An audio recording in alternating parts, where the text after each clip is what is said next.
That night, on my 70th birthday, my daughter walked in, holding a cheap paper bag and saying, "Happy birthday, Dad," before setting on the table a pair of socks priced at $7.99.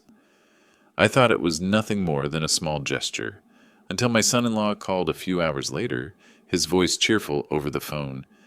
"Dad, how did you like the $150,000 I sent through Clara as your birthday gift?" In that moment, I understood the socks weren't a present. They were a confession wrapped in colored paper. I didn't yell. I didn't cry. I simply pulled up a chair to the table, opened my old ledger book, and began recording the final debt of my life. If you've ever been belittled by your own family, had your work, trust, or dignity taken from you, stay until the end of this story, because I'll show you that when a good man knows how to balance his books, the deceitful have nowhere left to hide. Leave a single dot in the comments if you believe that every debt, even gratitude, must one day be repaid. And if you want to hear more stories where justice doesn't shout to be heard, but is proven through evidence, signatures, and time, follow this channel. Because this isn't about revenge, it's the balance sheet of justice. I still remember that night vividly, the night of my 70th birthday in the quiet outskirts of San Marcos, Texas. The small villa sat low on the hill, behind it old oak trees and a dry creek bed, silent enough that I could hear the ceiling fan's steady rhythm above the wooden floor. I'd set the table, 2 glasses of wine, a warm apple pie, and a single candle trembling in the soft breeze from the window. I thought my daughter Clara would come, perhaps late, but she'd come. In 70 years, I'd never once forgotten her birthday. Near 8 o'clock, SUV headlights swept across the stone driveway. Clara stepped out, her heels clicking against the path, a brown grocery bag in hand. She kissed my cheek quickly and said, "Happy birthday, Dad." Her voice carried fatigue, or maybe impatience. I smiled, taking the bag. Inside was a carelessly wrapped box. When I opened it, a pair of gray socks fell onto the table. The price tag was still attached, $7.99. "I noticed you go barefoot around the house," she said quickly, avoiding my eyes. "The floor's cold. Try these. They're organic." I forced a laugh. The yellow light made my reflection in the wine glass look like a stranger smiling back. I asked about the cafe I'd financed earlier that year. Delaney and Bean. I'd sold my old Austin house and poured my savings into her dream.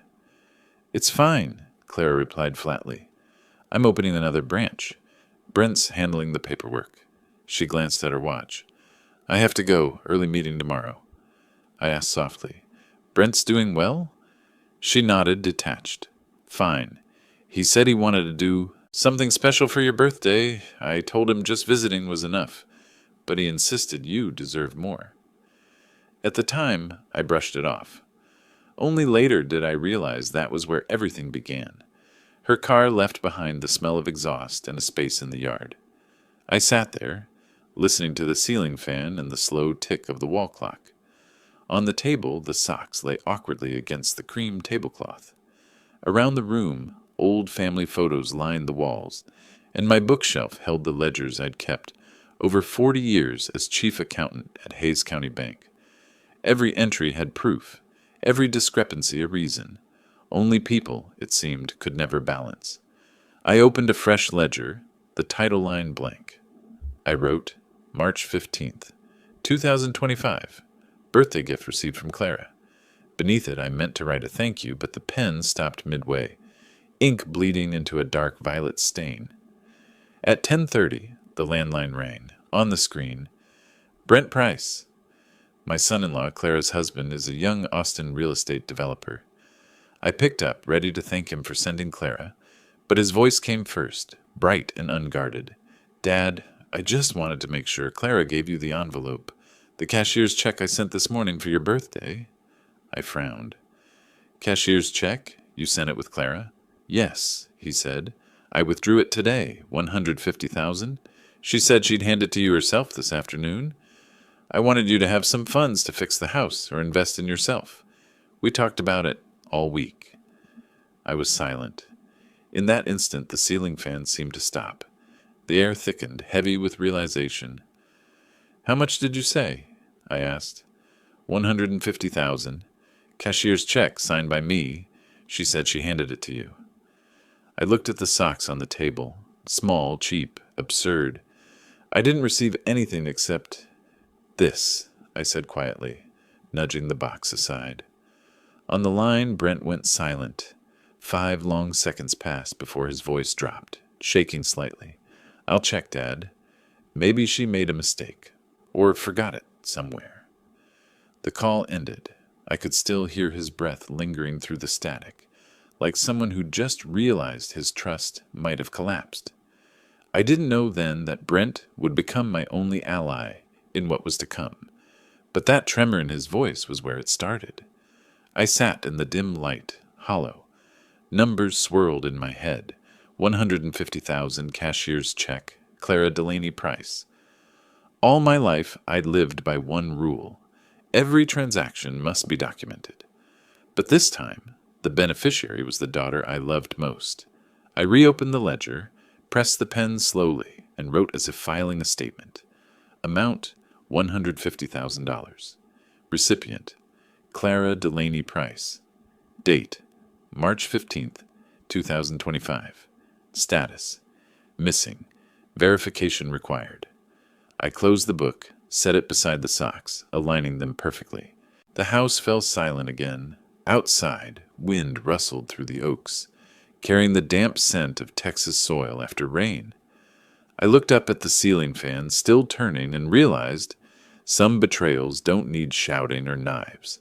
Just one signature and a well-timed lie. That night, I was no longer a gentle father.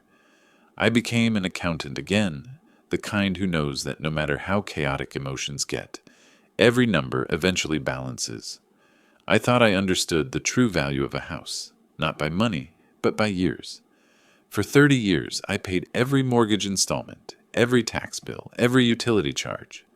The house in North Austin held all the memories of my late wife. The first summer we painted the roof, the afternoons she brewed tea on the porch, the years when Clara ran across the lawn with our little dog named Biscuit. When my wife passed, I wanted to keep the house as a keepsake, but yearly maintenance costs more than $4,000, and the property tax kept climbing. I knew I couldn't handle both retirement and those expenses. Clara said, "Dad, sell it. I'll open a cafe, and you can move to San Marcos to be near us." It sounded reasonable. At that moment, I only saw love. In February of 2021, Clara called me. Her voice brimmed with the same energy she had back in college. "Dad, Brent and I want to open a coffee chain in San Marcos. Not some small shop. I want concept, brand, and scale. I just need a little seed money. Once we profit, I'll repay it all." I sat quietly before my wife's photo. She had once said, "If you can help our child start her life, do it. It's how we live on." 2 weeks later, I went to Hays County Bank, where I'd worked for 40 years as chief accountant. Walking through the revolving door, hearing the hum of the money counters again, made my heart ache. Not from regret, but from knowing I was closing a chapter of my life. The young teller asked if I wanted to withdraw everything or just part. I said, "All of it. Make a cashier's check." The scent of new bills mixed with the dust of the counting room, a fragrance both sweet and sharp, like memory itself. The machine clattered rhythmically, every stack of 10,000 echoing like my heartbeat. When the check was printed, I saw the number $150,000 clearly, the black ink line straight as fate. I signed, hand trembling slightly but steady. That noon, Brent stopped by the bank. I endorsed the check to him. We both signed a simple receipt, a photocopy with his ID, which I kept. He said he'd hand it to Clara the same day to meet the new branch deadline. I trusted him completely. For years, Brent had never broken a promise. I placed the check record inside my private ledger, Delaney Ledger, Book Nard 37. Every expense of my life lived in that book, from Clara's first tuition payment in 2002 to her mother's final hospital bill in 2018. On a new page, I wrote, March 15th, 2025. Cashier's check, $150,000. To Clara Delaney, price, purpose, capital for Delaney and Bean expansion, status, in transfer. I remember that morning in Texas, warm and dry. I called Clara. I'll deliver the check myself. The bank requires a signature acknowledgement. She said, No need. Brent will pick it up. He's near Austin anyway. He'll bring it. Don't drive far, Dad. I hesitated, but her laughter eased me. I wanted to believe everything was still like before, that I trusted my family more than any bank. A week later, Brent texted, Dad, already sent it to Clara. Thank you. I promise I won't disappoint you. Short, polite message. I saved it, a small proof in my old phone. That was that. I even took screenshots of the message and the photo receipt, clipped them into book number 37. Habit of caution, I thought, never knowing those papers would one day save me from a lie. 4 years passed. I still lived in my San Marcos rental while Delaney and Bean expanded.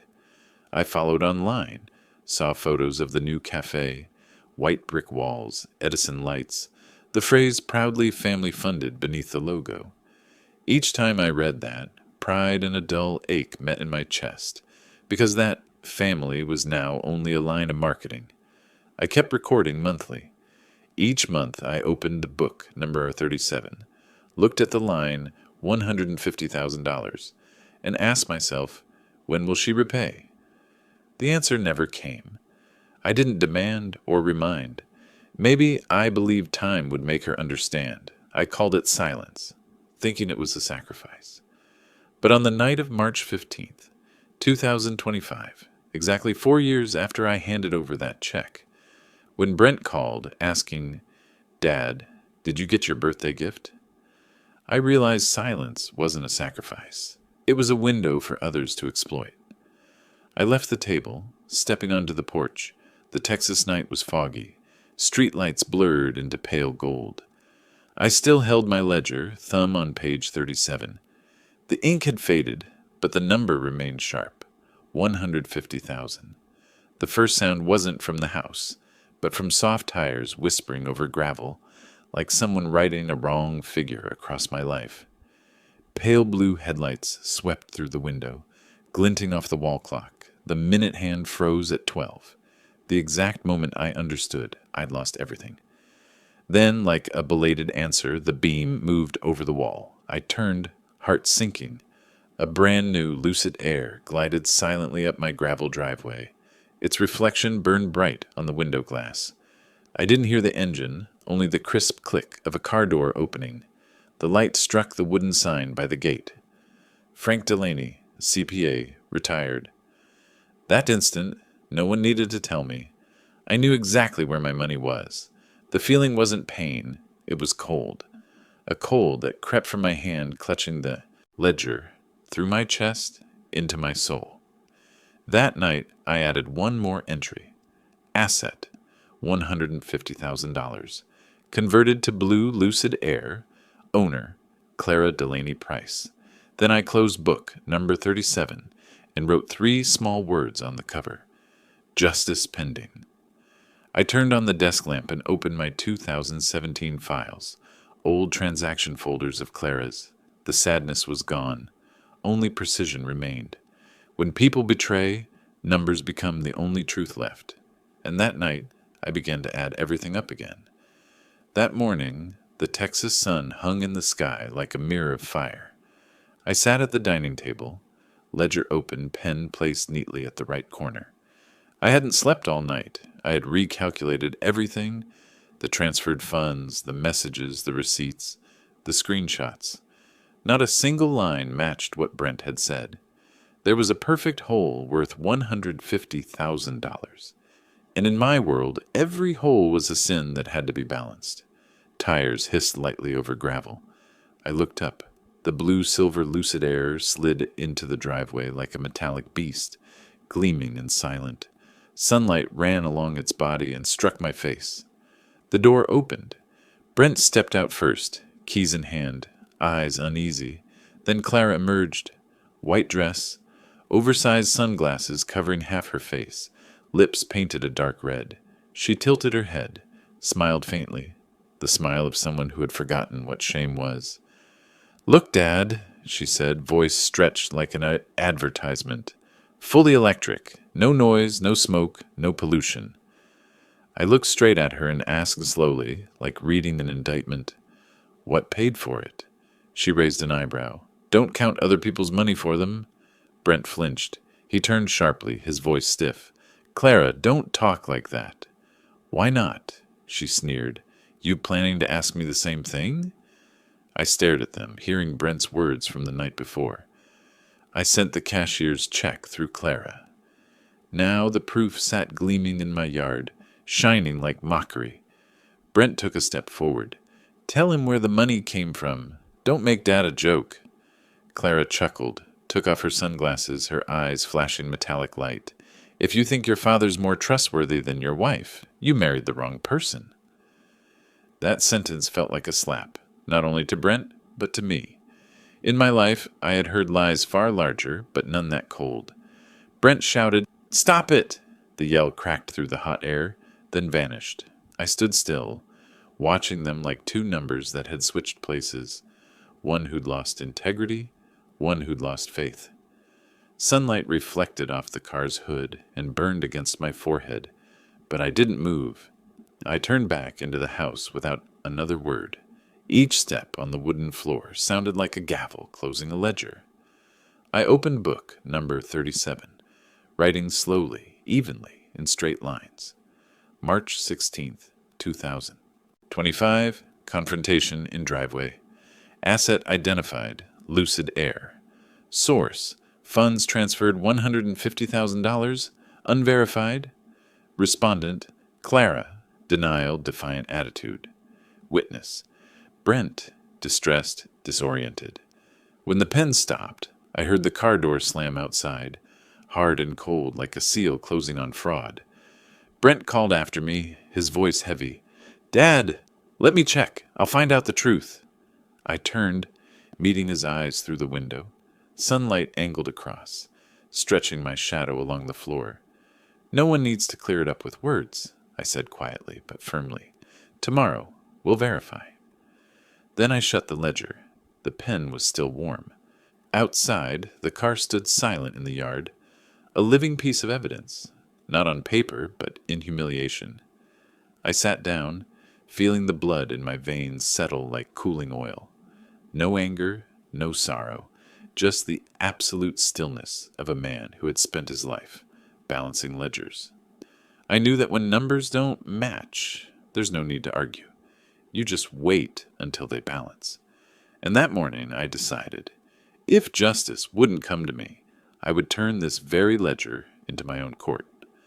That night I sat at my desk, the lamp casting light over book number 37 still open to the page.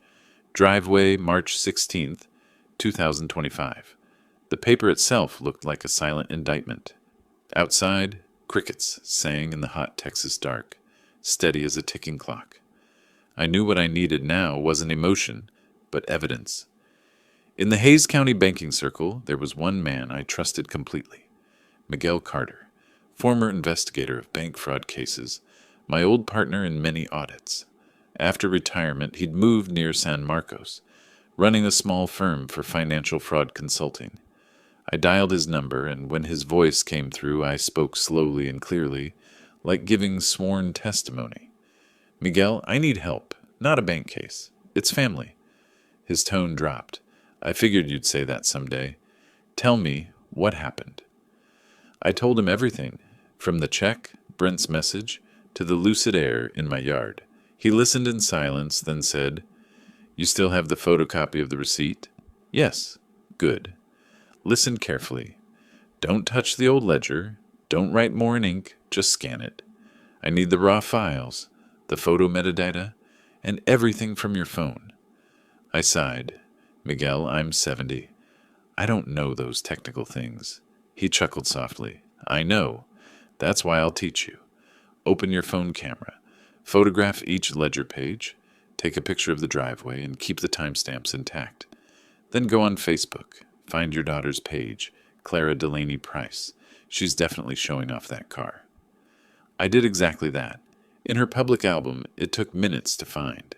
A post dated March 16th, 2025, at 1742. Clara posing beside the Lucid, captioned, "Finally ours. Hard work. Pays off." In the window reflection, Brent appeared, his face anything but happy. I screenshotted it, saved it under the folder Miguel named Evidence So 1. He called back, "Good. Now check your front camera, or a neighbor's if they have one. I need visual proof of timing." I looked outside and saw the porch light of Mrs. Evans, my next-door neighbor. She had a Ring system with a 48-hour auto record. I went over, told her briefly I wanted to check a stray vehicle from last night.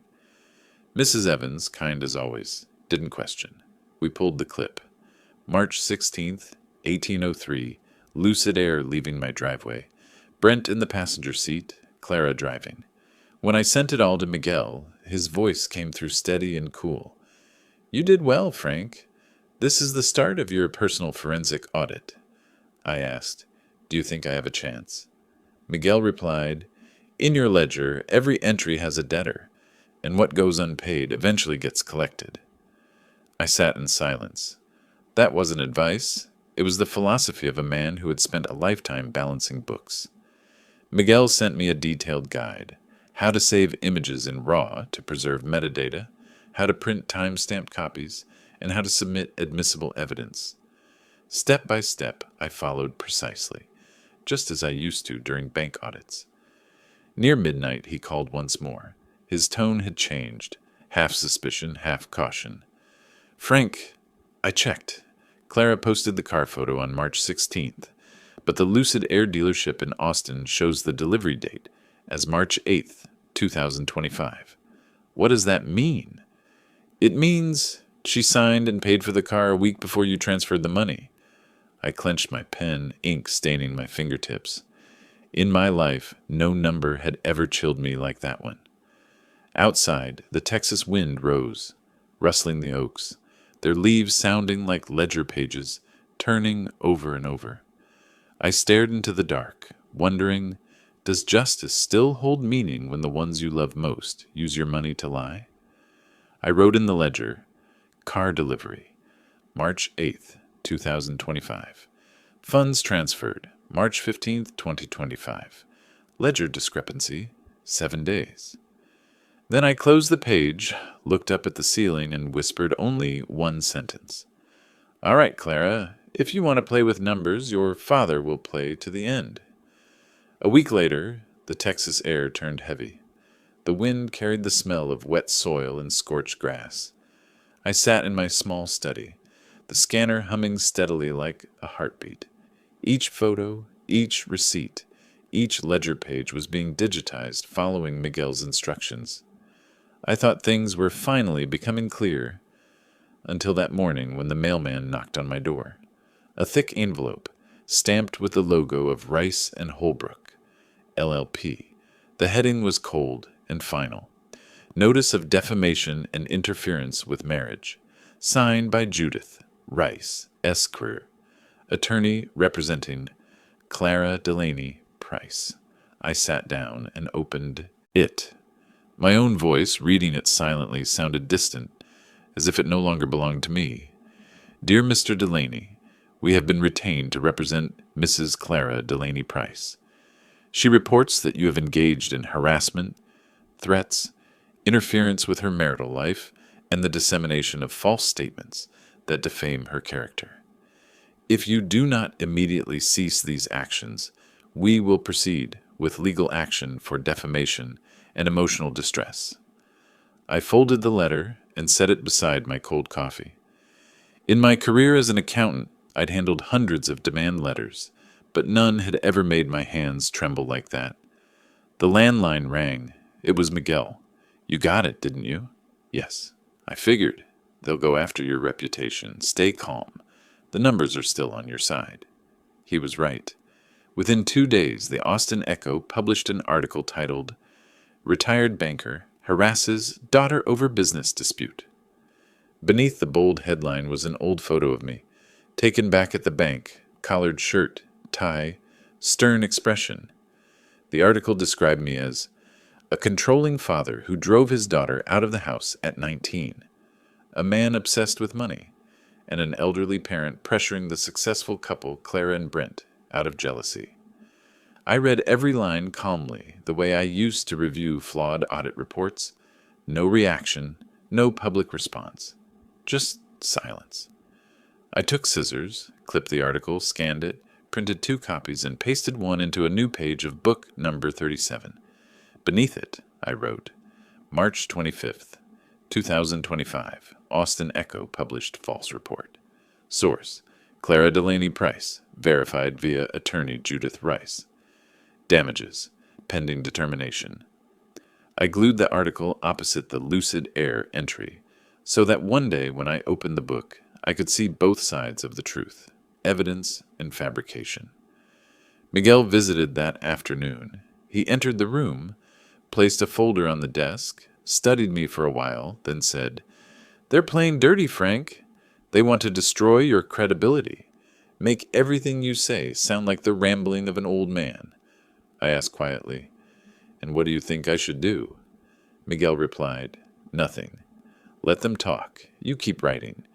When truth has documentation, silence becomes the strongest proof." That night, I sat alone under the yellow lamp. The Austin Echo article lay flat under a plastic sleeve. The letter from Judith Rice was folded neatly and tucked at the back of the ledger. I looked at them as if they were 2 incorrect invoices waiting to be reconciled. I had lost many things: trust, reputation, even the way my neighbors looked at me. But one thing remained: accuracy. And in the world of those who keep books, accuracy means justice. That night, I wrote one small line at the bottom of the page. Debtors always fear the light, even when they stand beneath the flash of the press. Then I closed the ledger, adjusted my pen, and took a deep breath. The Texas night wind slipped through the crack in the door, carrying the scent of ink and newsprint dust. I knew it wasn't over, and I was right. On the first day of April, I received a court summons from Hays County. On April 10th, 2025, I arrived at the Hays County Courthouse an hour early.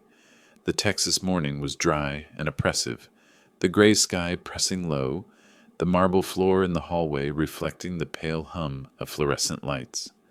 I carried an old leather briefcase, inside it copies of everything: bank receipts, photos of the Lucid, the Austin Echo article, and printed pages from book number 37. My attorney was Miguel Carter, no longer an investigator but a friend standing beside me. He wore a gray suit, hair neatly combed, eyes calm and cold. As I entered the small courtroom, he leaned close and whispered, "Don't say a word today, Frank.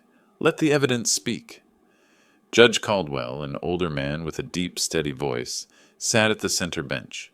On the right was Judith Rice, Clara's lawyer, with my daughter beside her. Clara wore a white blouse, glasses, and an expression as blank as marble.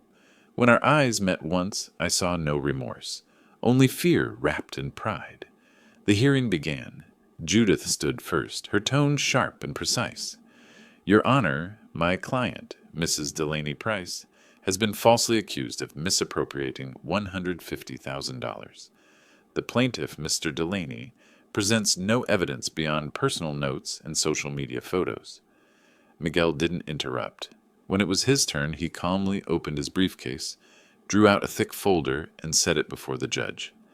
"Your Honor, here is the bank statement showing a cashier's check for $150,000, signed March 15th. Here is a text confirmation from Mr. Delaney's son-in-law, Brent Price, and here," he lifted his laptop, connecting it to the courtroom screen, "is a public Facebook post by Mrs. Clara Delaney Price, dated March 16th, 2025, at 1742. Blue light filled the room. Miguel spoke slowly, each word deliberate. "This is the image Mrs. Delaney Price uploaded on March 16th at 5:42 p.m. Texas time. He clicked. The metadata appeared: timestamp, location, and device ID. This data cannot be altered once uploaded. It confirms the photo was taken at the Lucid showroom in Austin, the day after Mr. Delaney signed the check. Judge Caldwell leaned forward, nodding slowly. "So," he said, "she photographed the car the very next day?"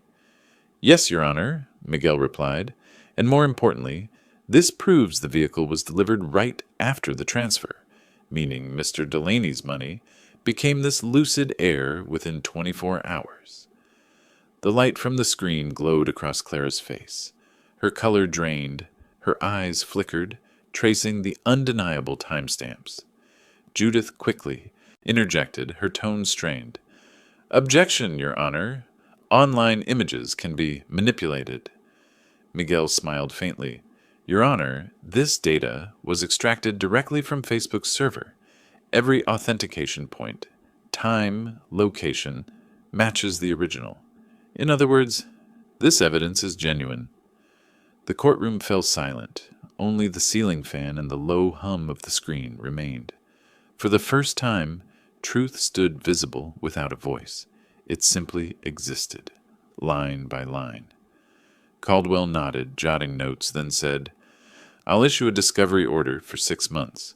Both parties must submit full financial records, property transactions, and bank histories within that period. If fraud appears, the case will move to civil and possibly criminal court." Judith's lips curved into a thin smile. "Your Honor, we welcome transparency.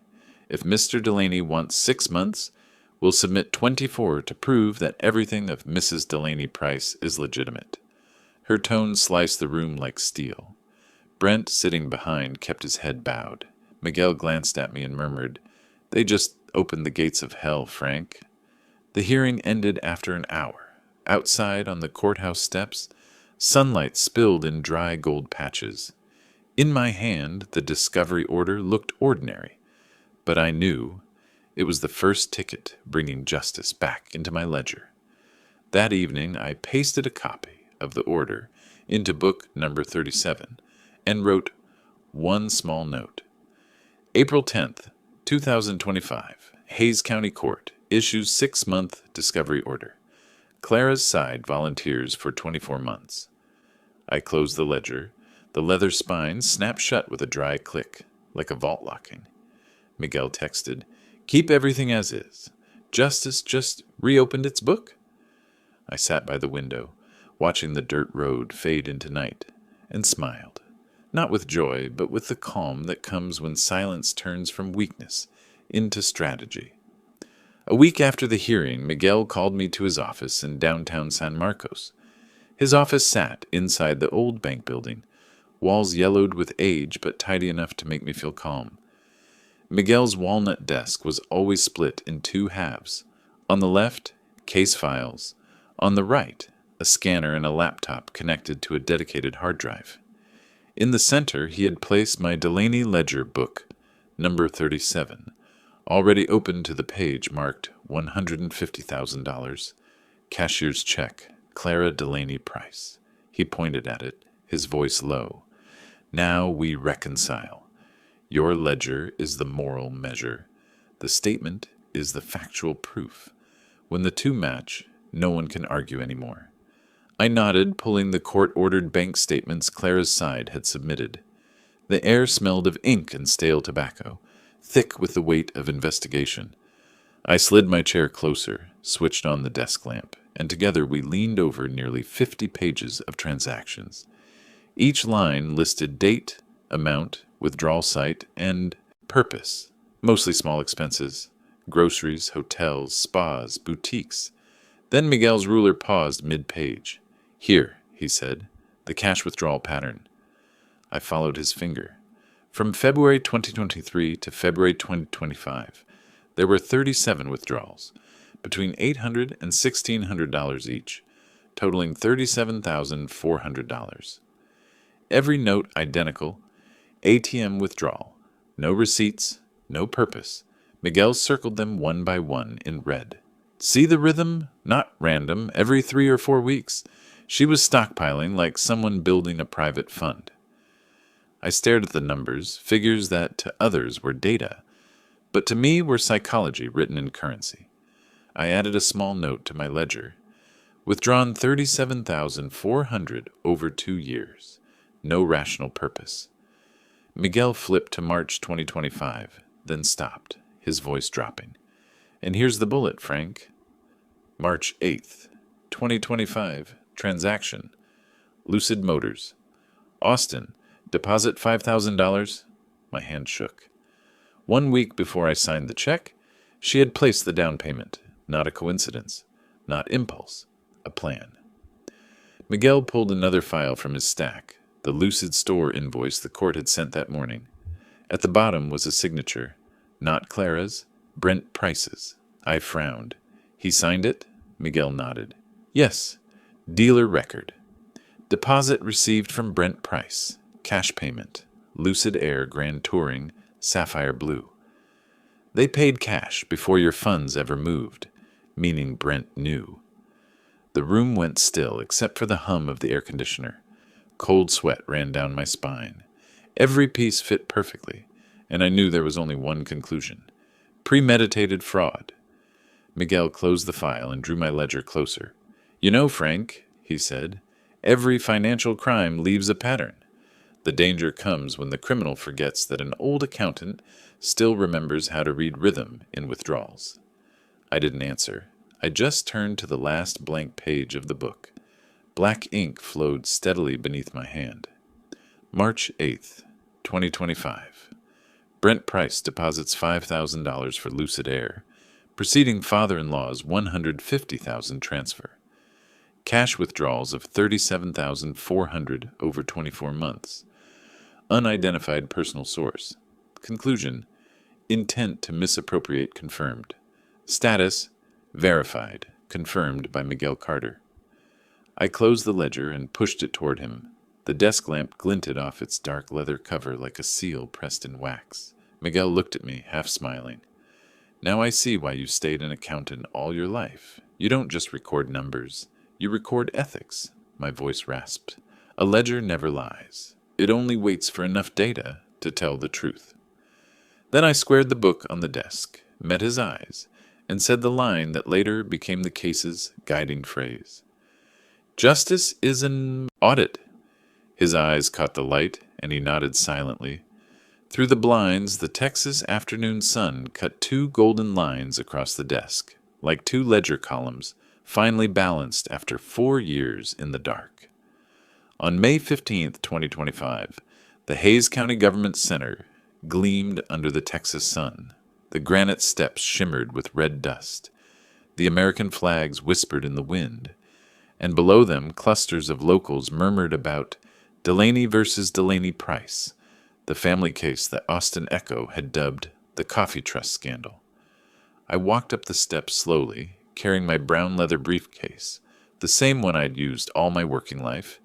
Inside it, the full record, the ledger, and a small silver USB that Miguel called the coffin nail. Beside me, he straightened his tie and said evenly, "No emotion today, Frank. Let the truth do its own work." Courtroom 3 was larger than any before. Sunlight streamed through the tall windows, gilding the polished wood floor like a stage. Judge Caldwell sat centered, file thick before him. Clara sat on the left, hair pinned tight, blouse white, her face a mask of calm. Brent wouldn't meet my eyes. Judith Rice, sharp in her black suit, sorted papers with hands that trembled slightly. Caldwell opened with a low, steady voice. "Today we hear Delaney versus Delaney Price concerning allegations of financial fraud totaling $150,000. Miguel rose and spoke clearly, methodically. All evidence verified. The Lucid showroom metadata, the $37,400 withdrawal chain, the down payment made before the check. When he mentioned ledger book number 37, Caldwell asked for it. I opened the briefcase and set the leather volume on the witness table.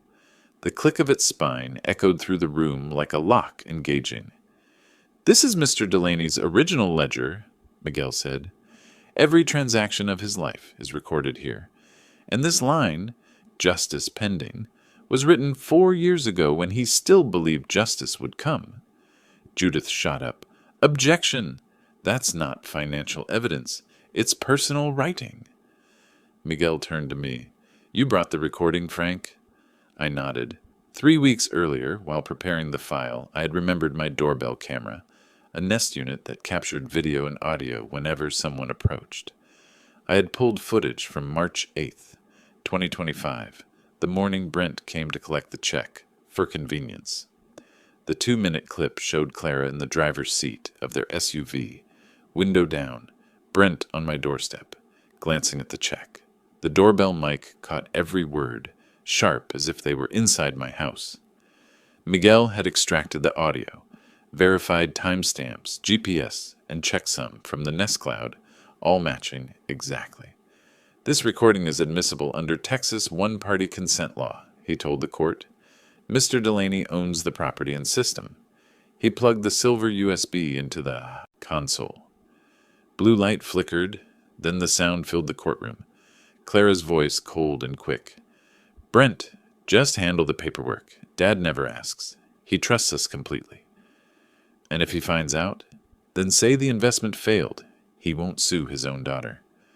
The words hit the wooden walls like metal striking metal. No one spoke. The blue glow washed over Clara's pale face. Brent's voice on the tape quivered. Wind rustled faintly outside.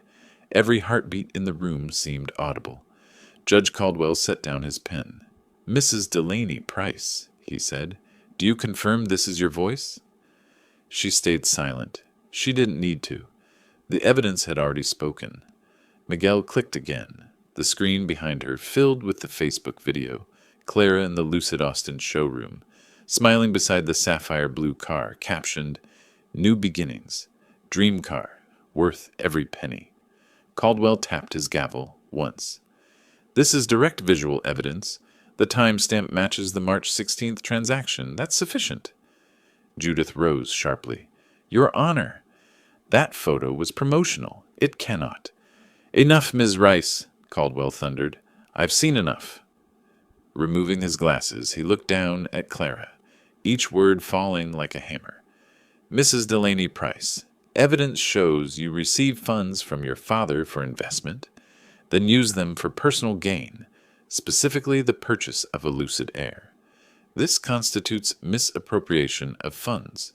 The court orders restitution of $150,000 to Mr. Frank Delaney within 30 days, and mandates the sale of the vehicle within 10 days to fulfill that order. He paused, turning toward me. Mr. Delaney, you require no further proof. Your ledger was right from the start.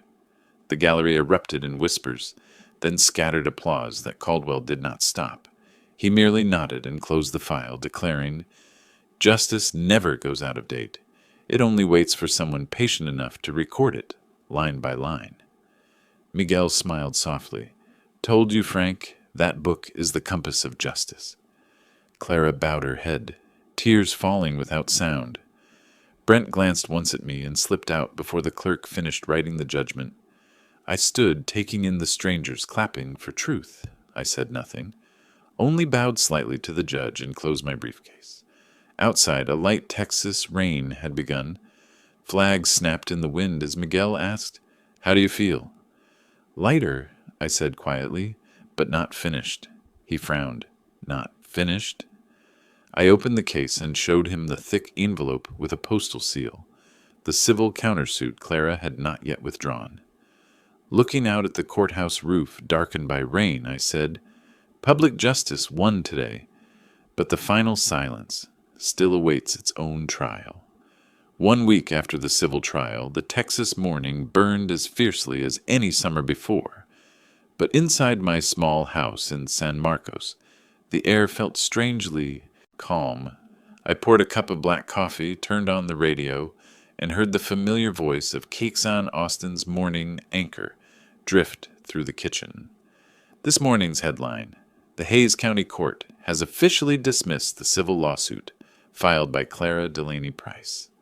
Earlier, she had been ordered to repay $150,000 to her father, Mr. Frank Delaney, in a high-profile financial fraud case that drew statewide attention. The Austin Chronicle calls the case Lucid Justice. Daughter ordered to repay father. The words lingered in the small kitchen, blending with the slow hum of the ceiling fan. Through the window I saw my neighbor, Mrs. Evans, bent over her garden, watering marigolds. When she noticed me, she straightened up, smiled warmly, and waved. I guess the whole neighborhood had seen the news. The press flooded in fast. On the Austin Chronicle's front page, a photograph showed me leaving the courthouse in the rain, beside a bold headline, Lucid Justice. The caption read, "A father used a ledger to reclaim the truth," and reminded Texas that justice doesn't always need the sound of a gavel. Online, the public is split into two camps. Some condemned Clara for greed, others pitied her for losing everything. What kept me quiet the longest, though, was the report that Brent Price's contract with the Austin tech startup had been terminated. The board cited unreported involvement in an ongoing financial case. That same week, the Texas Women Entrepreneurs Association suspended Clara's membership for violating ethical financial conduct. Miguel called that evening, his voice carrying a trace of sorrow. "It spread faster than I expected," he said. "The media loves stories about fathers and daughters, especially when justice wins." I answered slowly. "Win or lose, I just feel quieter. Sometimes silence is the longest sentence." 2 days later, Kixan invited me for a live segment titled Financial Elder Abuse, When Trust Turns Costly. I sat in the small studio, a silver microphone in front of me, red light glowing. The host leaned in and asked, "Mr. Delaney, what advice would you give older adults who find themselves financially exploited by those they trust?" 2 months later, Texas sat deep in summer, the sun blazing like fire, the dry wind sweeping the gravel porch into dust. That morning I received a thick envelope from Hayes County Bank, marked in bold letters at the corner, "Certified check, personal delivery." I opened it slowly. Inside lay a check for $30,000 and a handwritten note, the slanted cursive trembling slightly in ink. "Dad, I sold the Lucid. After expenses, this is what remains. I will repay the remaining $123,500 within 24 months, $15,000 each quarter. The last $3,500 will be included with the final payment. I don't ask for forgiveness, only that you acknowledge I've begun to pay. Clara." I held the note for a long time, unsure whether to feel relief or sadness. Sunlight fell across the table, catching the edge of the old Delaney Ledger, book number 37, untouched in the drawer for over 2 months. I placed the check on the same page beside the line "Justice Pending," closed 2025, and wrote beneath it, $30,000 USD, partial payment from Clara Delaney Price, June 12, 2025. Status: paid in part. My signature wavered but held steady. The faint click of the pen closing echoed softly in the stillness, like the final punctuation of a long chapter. That afternoon, Miguel stopped by, wearing a white shirt and carrying 2 iced coffees from the corner cafe. He saw the opened envelope and smiled gently. "I guess she did the right thing." I nodded.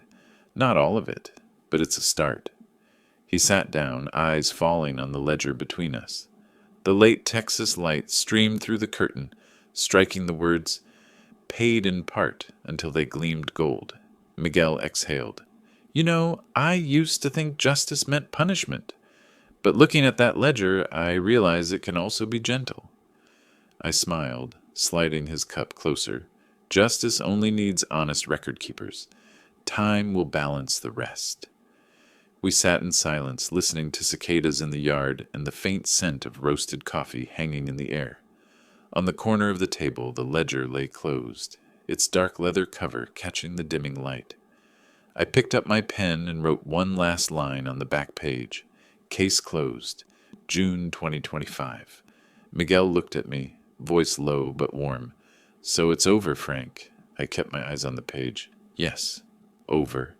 But this book stays, to remind me that silence isn't the end, it's the final balance. Outside, the day's last light poured across the table in a long golden streak. The wind moved through the oak trees, stirring the curtain. A small room, an old ledger, 2 cups of coffee, and 2 men, an aging accountant and an investigator, staring at the same final words. Justice balanced. ChatGPT Jun Noi. 3 months later, on a September morning, I drove the old road north of San Marcos, the same road I had traveled for 30 years of my life, the one I left behind in a single day to start over. The oak trees still stood, but the house halfway up the slope now wore a new coat of paint, brighter, calmer, as if it had forgiven me, too. I stopped at the gate, holding the folder of closing documents from the bank. After nearly half a year, I had officially bought back my old home using my retirement funds and the repayment from Clara. The paperwork was done, the debts were closed, but one thing could never close: memory. That afternoon, Miguel came to help me mount the new brass plaque outside my office. We fastened it slowly, each tap of the hammer echoing like a heartbeat. When I wiped the final dust away, the engraved words shone beneath the late light. Delaney, ledger room, where every debt is settled. Miguel stepped back, read it softly, and smiled. Sounds more like a philosophy than a sign, I replied, still looking at the words. That's because it is. It's my whole life. Inside, book number 37 rested on the oak desk, its last page marked with a red ribbon. I placed my hand on the worn cover, feeling each scratch of the years, and spoke quietly, as if reciting to myself, "Forgiveness begins when the pen stops, but the ledger remains, to remind us that every mistake has its final line." Miguel said nothing, only nodded. The setting sun poured warm streaks of gold across the wall, glinting on the plaque like a final seal. I poured 2 cups of coffee, handed him one, and we sat on the porch. The oaks rustled. Far away, the San Marcos church bells struck the hour. I said softly, as if to the house itself, "Everyone owes someone, sometimes money, sometimes trust. But debts of trust can only be repaid through time and action." Miguel set his cup down. "So does your ledger still have anything left to record?" I smiled. "Yes, a new account, not about money, about gratitude." I opened a fresh notebook, wrote the first line in blue ink. Account number 1, gratitude. Balance, infinite. Outside, the sun dipped behind the oaks, its light washing over the roof like the last note of a perfect chord. In that stillness, I could hear the slow hum of the ceiling fan, the same sound that had followed me from the first day to the last, the rhythm of truth, of justice, and of a life finely balanced. On the wall, the sunset reflected off the brass plaque. Delaney Ledger Room, where every debt is settled. Beneath it, I wrote one final lesson by hand, the one I knew would outlast me. Justice doesn't need revenge, only balance.